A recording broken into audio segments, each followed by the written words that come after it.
This is Sudden Conflict, a game trying to combine two very popular things. One, Dungeons & Dragons dice rolling checks, and two, MOBA team fighting. Holy cow, characters are just doing their best to kill the other team, using their teammates to the fullest. Yeah, so that's like Sudden Conflict. You got two teams of 3 characters fighting to the death in this skirmish, with stuff like rolling for initiative and skill checks. With each character having 5 different abilities, with plenty of theme to boot, there's a lot going on here for 2 players. On BGG, this says 45 to 90 minutes, but on the box it says 60 to 90 minutes, which we found to be more true in our 4 total games. We played the first box called Galactic Throne 3 times, and a second box called Ukyo once. This review will mostly be centered around Galactic Throne, with some discussion about how all these boxes would combine, because you can later grab characters from each box and combine them. Sound like this popular game a little bit? FYI, this is a sponsored review, which campaign starts today, but as always, that is not affecting scoring, especially with our 2 personal scores at the end of the review. How to play.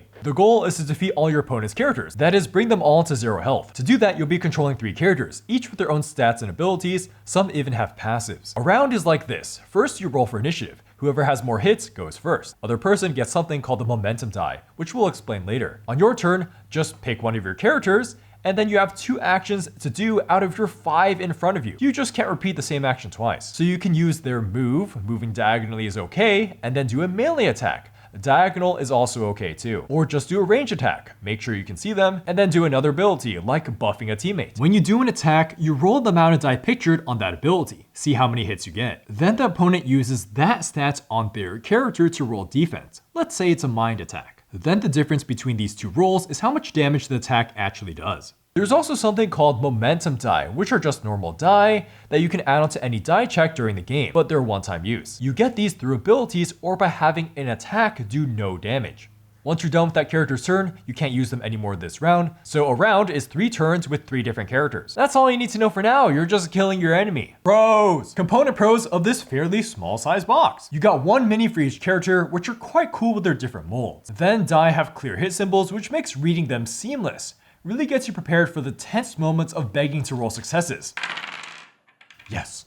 Sudden Conflict is also really easy to set up and teach. All you do is set up the board, fill out 3 character sheets to each player, and that's it. Spawning guys on the map is part of the initial gameplay. For learning, you just have to teach, pick a character, do 2 actions, and remember the 3 major stats on the bottom. To help this, there's a good rulebook with lots of diagrams, examples, and a glossary. Oh, while we're on the rulebook, there's actually a pretty decent lore to the game, as we hinted at before. The story is that the omnipotent tyrant Empress Malar seeks to destroy the galaxy, and some stand in her way. Will you be the Empire Malar or the Galactic Resistance? Yeah, if you want to go deeper, characters have their own blurbs within their team's lore. It kind of makes you feel for the bad team because the Empress is actually saving people from the void with something called the Infinity Matrix. This isn't including each of the flavor text on the player boards. Even the maps have flavor text. Gameplay pros time, and the first is how elegant the positioning is. So for movement, it's dead simple. Each character in this box can move 4 to 5 spaces. Even diagonally is okay. This means that wherever you spawn on the map, action is going to be happening right away. Corners and barriers are really important to play around to not be in line of sight of your opponent if you're running away. And characters intuitively block line of sight of others, so you can prevent your opponent's units from helping each other by positioning correctly yourself. There's also pushing people into walls to do damage, so you want to be mindful of having your back to a wall if your opponent is looking to do that. Then you want to prevent clumping up for area effect melee attacks from your opponent, but also being together sometimes can get you adjacency bonuses. Lastly, in one of the maps, yeah, there's 2 maps, woohoo, but yeah, so one of the maps has hazardous terrain. So if you start your turn on that, you take damage. So more reason to play around pushing people, push them into that. Okay, we gotta get into the character asymmetry because that's the meat of this game. So let's go from the bad team into the good team. The oppressors are the Empire of Malar, who are led by Empress Malar, whatever. So she can literally walk through walls. She does serious damage with a melee attack that pushes for double damage, and a ranged disintegration beam that if you roll all hits, your victim takes another damage, which can't get defended. And mind you that 1 damage is a lot in a game where characters have 5 to 6 health. Every leader needs their big meathead minion, and that's Arlax Jorl, the Bound Champion, who has a melee swing to roll 5 dice, holy cow. But it's a reluctant strike because he hexes himself afterwards, which is a debuff where you can't use the action that is hexed. This is forever until you get rid of the hex. Arlek's Jarl's passive is crazy. He's an enslaved spirit who can take everyone's damage. He's protecting them. If he took too much damage and debuffs, he can purify aura himself to heal up. Lastly, there's an acolyte, Contessa Bly, who has an insane way to debuff opponents through giving anguish and hexes, so nerfing their die rolls and limiting their action pool. Okay, now for the good team, led by Heather Singh, the Space Ranger, who has fusion thrusters to move 5,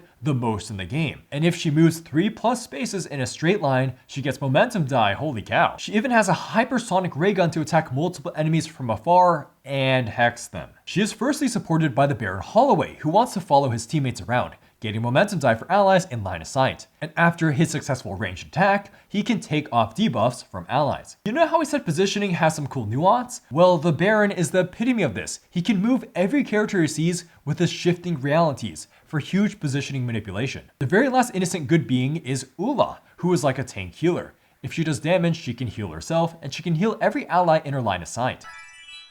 Okay, that's a lot of information asymmetry spew, so let's get into how these characters all interact with each other, because the way these teams are crafted feels very intentional. Bad guys are more like run in, do a bunch of damage, and they really specialize in melee attacks, whereas the good team are led by Heather Singh, who can run around and do her best ranged attacks, and then the other two are supporting her. Okay, let's get more info on this. For the bad guys, you have Arlek's Droll, just run them down. Then as they run away, Empress Malar can chase them down by going through walls. And if the Empress is attacked back, you just redirect the damage to the Meathead, who can heal himself. In late game, these two want to do as much freaking damage as possible. And if they eventually die, that's okay, because Contessa Sly cleans up and getting momentum die for each defeated ally after she moves. For the good guys, Baron Holloway can move his allies with shifting realities, meaning he can get Heather in perfect position for a melee coup de grace on her turn. And if she lands the killing blow, she gets to take another action for 3 actions on a single turn.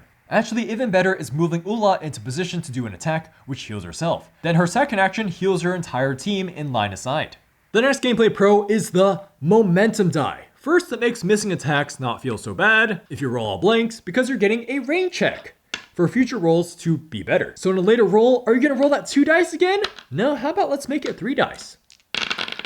Okay, I still got a trash roll. Okay, I still got a trash roll, but this adds a little bit more thinking for every die roll. Remember, these are one-time use. You spend it, it's gone. When you get attacked, you're deciding how many momentum die to actually use on defense to prevent yourself from taking damage. Or you can play more bold and say, screw it, I'm saving up for my attack. Then you can roll +2 or +3 die on the offensive. Shout out to adding this number onto Arlek's Droll's melee attack to roll 8 dice at once. 8 dice, you can one-shot someone. Or save it to use with Contessa Bly, who gets back all your momentum die that miss. The last pro is that there's good replayability in one of these boxes. There's 2 maps, these are double-sided, and there being hazardous terrain versus not does matter. You got the barriers to use as cover in slightly different locations, but the hazardous terrain on this side versus not on this side does make a difference. Then, as we didn't discuss yet, at the beginning of the game, you choose where you spawn in one of these general spawning areas, so you can play around different openings. Maybe you want to spawn on your side only. Maybe you want to spawn closer to your opponent. Just try it out, right? Try it out. As we go back to the characters, again, the meat of the game, their nuance in 5 abilities makes them play a bit different. Especially if you start combining different boxes, we could see prioritizing different abilities from the 5, maybe even straight up ignoring some in certain matchups. You can decide to use the supportive characters a little bit more aggressively, or just have them frequently run away. There's a lot to experiment with in counterplay, as we notice that each of the pre-built teams has a character that kind of counters an enemy character, with the 3 stats having a bit of a rock, paper, scissors element. If you're creating a team, you probably want to find the right blend of melee and ranged attacks with the right types of stats they target. Cons. As we start with component cons, remember that this is a prototype, so components are subject to change. Some of the minis feel a bit brittle, like we got 2 copies of each mini, but you probably won't when you buy the game. Nothing broke in this set, but stuff broke in the Ukyo set. Legs are scary for durability. Again, not sure how the final product will be. Then the cardboard pieces feel cheap. I mean, I'm sorry, that's the word, they're cheap. They've got really rough edges and some are splitting already. This gets us to the visual cons, and for a game so centered around the characters, Why are their splash art so dark? In fact, there's more color in the defeated tokens because that has blood. On the board, some of the unpainted minis look rather similar. I mean, they're pretty much all humanoid in some way. I know you're expected to paint them, but we would have liked there to be team distinguishers. Think of Blood Rage where the minis are different, but there's also the team color you snap onto the bottom. When we look at the actual player sheets, they're rough to navigate at first because the same type of abilities are on different rows. You have movement at the top for one, then movement is in the middle. If this could be more consistent, it would really help so your eyes aren't darting up and down hunting. Then we go to the very important stats for each character. If these had color, it would help distinguish them more, since you're constantly looking at your opponents to see how to attack them. Maybe a stat card for each character that you can pass to your opponent would help too. The last visual con is that the board feels way too bright on the Caledonian homeworld. Like, I get that it's supposed to be really vibrant with the growths, but it's so distracting from the unpainted minis. Plus, it's a huge inconsistency on your eyes as you go from the duller black player boards and cardboard pieces and then back to whoa, this. Gameplay cons time, and let's talk about the initiative system where you roll 5 dice, and it feels bad to be on the losing side of this because there's no way to improve your odds. Minus this one character on the good team, so this issue hurts the bad team a little bit more. This system though has an incumbent favor because incumbents win ties, and then when you roll all the d6, there's quite little variance because there's 5 d6s with 50% of success on each of them. So usually you roll between 2 to 3 successes. So that means both teams are rolling 2 to 3 successes on average. This begs the question, why can't we use the momentum die on this? Momentum die is the RNG balance throughout the game, right? Late game, deciding who goes first is really crucial because you can land a killing blow before your opponent goes, especially if you're in the perfect position to attack twice. And if you can't spend momentum die, you're beholden to the flat 50-50 roll that you've always been doing. A way to help out someone losing out on this roll is to give them more momentum die the more they lose initiative. Like if you lose 3 of these rolls, then you get 2 momentum die on that third loss instead of 1. Our second gameplay con is how the systems don't reward aggression enough and they don't penalize turtling enough. And this would have been a nitpick if not for 2 things. One is that turtling can make the game run past 90 minutes, and 2, how the designers wanted to reward aggression in their designer diaries. So they didn't exactly quite meet their goal here. Let's go into the momentum die again. It's supposed to be something you save up for big offensive attacks, but the defender always waits to see what the roll is before committing their momentum dice. So while going for big momentum die attacks can be fun and is valid to push for a win, it is pretty tempting to save momentum die for defense. That is turtling, which slows down the game. What are some ways to encourage aggression for a tighter game time like the designers probably wanted? Well, you could give characters a bonus for attacking in succession. Say you attacked last turn and you also attack this turn. Then after this attack, you get a momentum die as a bonus. This could be in part of the rules or a character ability. Or say a character does damage 3 times throughout the game, well then they unlocked a second part of one of their abilities. We're just lifting ideas from fighting games and MOBAs here, where lots of characters have stuff to reward aggression, because aggression moves the game forward. Another way is to make this momentum die stronger for attacking and weaker for defending. This would make it feel better to lump in on a big attack, which is a nice aggression, and then it just wouldn't reward defenders as much because, again, they get to see the attacker's roll before they commit their momentum dice. Now onto balance cons, and this character, the leader of the Galactic Resistance, Heather Singh, is just too freaking good. Basically, every single one of her abilities has an extra bonus on top of it. Her range attack targets multiple enemies and gives hexes. Her passive gives glory tokens, which means more dice to allies if they've taken just 1 or more damage. That's super easy to do. If she moves 3 or more spaces in a straight line, which is super easy to do, she gets momentum dice. How this feels like in game is that she starts her turn, then immediately buffs her allies. Then she moves, biggest movement in the game, gets a momentum die for moving, and then attacks multiple targets, and then you get hexes you give out for attacking multiple things. The cherry on top though is that she has a defeated ability. Means that if she dies, she still gets to do stuff even when she's down. Hers is getting momentum die for your team, then doing another one of her actions. So it's almost like she's not even that down. Empress Millar, by comparison, when down, has to discard a momentum die to do one of her actions. Heather seems to have some emotional connection to the designers, as I read in the rulebook, so I get it. She's cool and is meant to be strong with supports behind her. Her being so strong doesn't break the game, but if you want to just take out her passive, that would be a very acceptable house rule. The last con is the sudden conflict package in totality, because remember, you're supposed to be eventually mixing and matching characters from different boxes, and we're really uncertain how good the balance is here. We played this Ukyo box once, and all the characters just seem really strong. They're at least at or above Heather Singh's level. These critters' downed abilities are really strong. There's a badger that has Last Stand from Call of Duty, like crawling around and then shooting. Then look at this busted otter that can keep reviving himself. I just can't imagine these easily being slotted with Galactic Thrones and having a smooth experience. Granted, with all the dice rolling in the game, sudden conflict is quite casual anyways, but you'll just have to find whatever combination works for you, probably just house ruling liberally. We get it too. It's hard to do this type of skirmisher balance well. The popular Unmatched with unique characters and their own decks greatly suffered from this. But that was a 1v1 game where that explicitly hits harder with 2v2 potential. Sudden conflict is only 3v3, so you can mix and match more.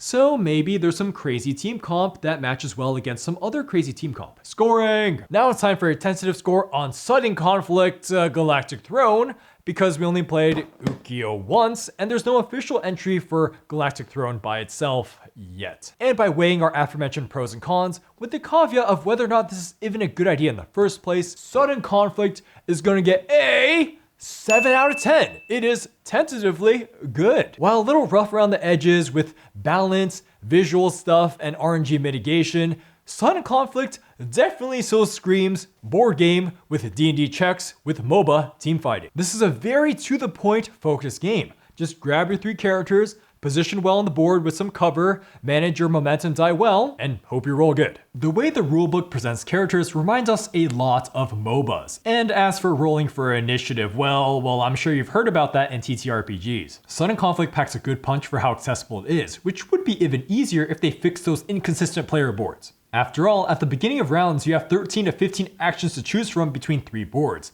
And if your characters are hexed, you can sacrifice actions to take those off, which is even more decision making. If we compare to Unmatched, where you're also fighting on a small map with asymmetrical characters with some terrain ideas, Sudden Conflict doesn't restrict you as much because it doesn't have cards for attacks. Sudden Conflict grants great decision making from the get-go, from the beginning of every game, but you have to be totally a-okay with dice rolling for everything. Yes! Oh, that's so good. Okay. There's just way more output randomness and upfront information with Sudden Conflict, but the 3v3 play enables more positioning, teamwork, and matchup counterplay. But yeah, Unmatched is way easier to jump into. I have to stress, your enjoyment of this game lives and dies by how much you like dice rolling. Attacking, buffing your allies, defending, rolling for initiative, that's all dice rolling. The only action you can do without dice rolling is moving on the board. So be prepared to get those wrists jangling for the dice rolls. I mean, the highlight mechanic of a momentum die is failing a dice roll to get more dice for a later dice roll. You can play Sudden Conflict fairly casually, like you could take this meathead and just run down people, roll for 5 dice, and just bask in the sci-fi universe that's spun up here. Then if you want to go more serious, there's plenty of depth with 5 abilities per character if you want to theorycraft new strategies or team comps, and then maybe the other boxes might be for you. Yep, so for the other boxes, they both have 6 characters and focus on a type of buff and debuff. Ukyo adds really strong downed abilities, and then focusing on momentum dice manipulation. Valiant, the one we haven't played yet, is very curse or bless heavy. Again, our tentative score of a 7 out of 10 only covers Galactic Throne, and that is the most easiest to jump into, and is totally worth buying just by itself. My personal score for Sudden Conflict Galactic Throne is an 8 out of 10. I'm a fan. As a fighting game player, there were quite a few concepts in the game that felt pretty familiar to me. I'm sure this is more like a MOBA, but I don't play MOBAs, so I'm gonna say it's like a fighting game. An interesting, varied roster is a great way to get my attention and get me to start playing the game. 3v3 aspect also means your gameplay and strategy will depend on the team that you build. For example, if you're playing Ultimate Marvel 3 and you're playing Morrigan on point, you're probably using a lot more Astral Vision Fireball lockdown than if you had her on a Dark Phoenix team where you use Morgan primarily for meter gain assist. So in Sudden Conflict, we only played with the pre-built teams for this review, but I can imagine characters playing very differently depending on how you build your team. Heather Singh seems to be a big damage all-arounder who sort of spearheads her default team, but in a custom build, you might use her more as a utility character who zips around the map, buffing teammates with glory tokens, and then let the other characters to do the fighting. The game feels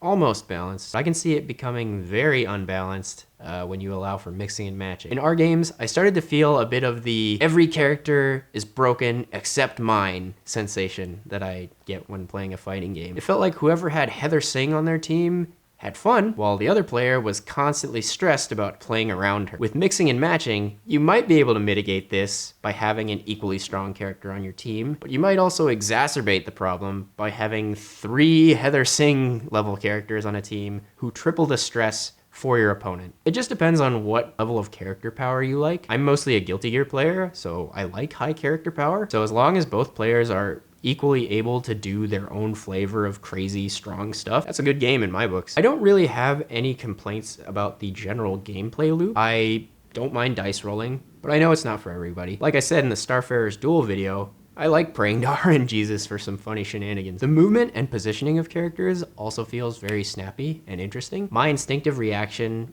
to seeing the board was, we're gonna be moving like 1 to 2 spaces toward each other. We slowly poke at each other and then like retreat back into safety. And I was pleasantly surprised to see that pretty much every character could move 4 to 5 spaces in one move. And they usually gain some special ability on top of that, like walking through walls or gaining momentum dice as part of their movement. So you have a lot of freedom to move and consequently attack however you want. There was one game we played where we basically had a giant slugfest in the center of the map, and our movement was mostly just for like repositioning in that fight and then also getting the buffs that come with movement, rather than like full-on retreat and return to a more like passive, cautious fight. And that just felt great to me. Overall, I'm a fan of Sudden Conflict. Got a lot of depth in team building, movement, and offense. My only real concern is with character balance, which I know is hard to do. As much as I like doing powerful stuff, it doesn't feel as fun if my opponent doesn't get to do that same level of powerful stuff. My personal score for Sudden Conflict Galactic Throne is going to be a 6 out of 10. I have an above average time with it. I have a very odd enjoyment of this game. I really don't like the visual design outside of the character splash arts. But then even then, I feel like they're just a little too grungy and moody feeling for me. With this look and then the very basic components like the momentum die that are just D6s with 1 symbol on it, it reminds me a lot of Cutthroat Caverns, a very basic looking game. It's a mid to late 2000s that never quite had that visual overhaul that newer games have. As for gameplay, yep, there's a dudes on a map skirmisher, which I've played a lot of. And so at first it felt pretty standard to me with moving and attacking, and I weirdly thought there wasn't enough asymmetry because every character can move and they each have a melee and ranged attack. But upon reflection, when I read the characters outside the game and started reading the lore, since Adam taught me the game, the more I got attached to the characters. Things really clicked on the 3rd match, where I was just sending in Arlax Jorl, just roll those 5 dice, which is fun,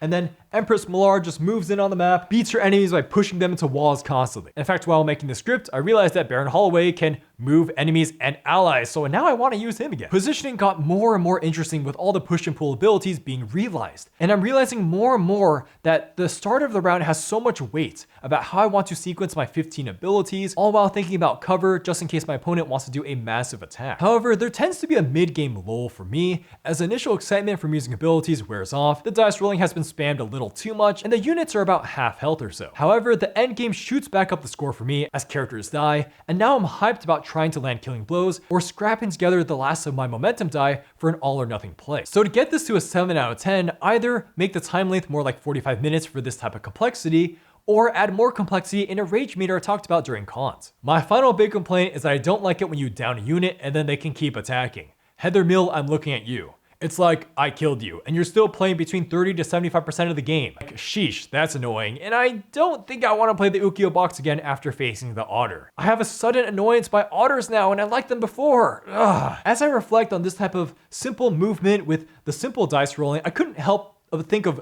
Heroescape. And why did I like Heroescape? Well, it looked gorgeous with the painted minis and the 3D terrain, and so if this could look more like Heroescape, and I could feel like minis are more like things actually bashing each other, I'd play this again in a heartbeat. For now, the character abilities are enough of a draw that I would play this again with Adumb if you wanted to, especially the Valrona box, I would play this again, but this Sudden Conflict is not really something I would suggest in the 2-player space, but seeing how it's 3 characters per team, could this be 3v3? I think so. Sounds like a fun house rule to me.